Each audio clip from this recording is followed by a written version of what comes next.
Hello everyone, ಮಕ್ಕಳಿಗೆ ಈ ಥರ ಬ್ರೇಕ್ಫಾಸ್ಟ್ ಮಾಡಿಕೊಟ್ರೆ ಮಕ್ಕಳು ಖಂಡಿತ ಇಷ್ಟಪಟ್ಟು ತಿಂತಾರೆ ಅಂತ ಹೇಳ್ಬೋದು. ಹಾಗೆ ಮಕ್ಕಳು ಹೆಲ್ತಿಯಾಗಿ ವೇಟ್ ಗೇನ್ ಆಗ್ತಾರೆ ಅಂತ ಹೇಳ್ಬೋದು. ಹಾಗೆ ಇದನ್ನ ಯಾವ ಥರ ಮಾಡೋದು, ಹೇಗೆ ಮಾಡೋದು, ಎಷ್ಟು ತಿಂಗಳಿಂದ ಕೊಡೋದು ಅನ್ನೋದ್ರ ಬಗ್ಗೆ ನೋಡೋಣ. ಅದಕ್ಕೂ ಮುಂಚೆ ನನ್ನ ಚಾನಲ್ ಯಾರು ಸಬ್ಸ್ಕ್ರೈಬ್ ಮಾಡಿಲ್ಲ, ಹೋಗಿ ಬೇಗ ಬೇಗ ಸಬ್ಸ್ಕ್ರೈಬ್ ಮಾಡಿ. ಹಾಗೆ ಮಕ್ಕಳಿಗೆ ವಿಡಿಯೋನ ಶೇರ್ ಮಾಡಿ. ಹಾಗೆ ಮಕ್ಕಳಿಗೆ ಬೇಕಾಗಿರೋ ರೆಸಿಪೀಸ್, ಹೋಮ್ ರೆಮಿಡೀಸ್ ನನ್ನ ಚಾನಲ್ ಇದೆ, ಹೋಗಿ ಒಂದ್ಸಲ ಚೆಕ್ ಮಾಡಿ ಅಂತ ಹೇಳ್ತಾ, ಹಾಗೆ ಇದನ್ನ ಯಾವ ಥರ ಮಾಡೋದು ನೋಡೋಣ. ಸ್ಟವ್ ಆನ್ ಮಾಡಿಕೊಂಡು ಒಂದು ಗ್ಲಾಸ್ ಹಾಲನ್ನ ಹಾಕೊಂಡಿದ್ದೀನಿ. ಹಾಗೆ ಒಂದು ಅರ್ಧ ಕಪ್ ಅಷ್ಟು ನೀರನ್ನ ಸೇರಿಸ್ಕೊಳ್ತಾ ಇದ್ದೀನಿ. ಹಾಗೆ ಇದನ್ನು ಒಂದು ಕುದಿ ಬರೋವರೆಗೂ ನಾವು ಚೆನ್ನಾಗಿ ಕುದಿಸ್ಕೊಳ್ಳೋಣ.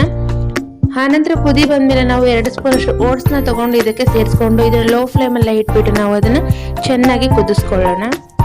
ಮಕ್ಕಳಿಗೆ ಕೊಡೋದ್ರಿಂದ ಓವರ್ ಆಲ್ ಬೆಳವಣಿಗೆಗೆ ತುಂಬಾ ಹೆಲ್ಪ್ ಮಾಡುತ್ತೆ ಅಂತ ಹೇಳ್ಬೋದು. ಹಾಗೆ ಮಕ್ಕಳು ಹೆಲ್ತಿಯಾಗಿ ವೇಟ್ ಗೇನ್ ಆಗ್ತಾರೆ ಅಂತ ಹೇಳ್ಬೋದು. ಹಾಗೆ ನೋಡ್ತಾ ಇರ್ಬೋದು, ಸ್ಮೂತ್ ಆಗಿ ನಾವು ಇದನ್ನ ಬೇಯಿಸ್ಕೊಳ್ಳೋಣ. ಹಾಗೆ ಸೈಡಲ್ಲಿ 2 ಬನಾನಾ ತಗೊಂಡು ಅದನ್ನ ಸ್ಮ್ಯಾಶ್ ಮಾಡ್ಕೊಳ್ಳೋಣ.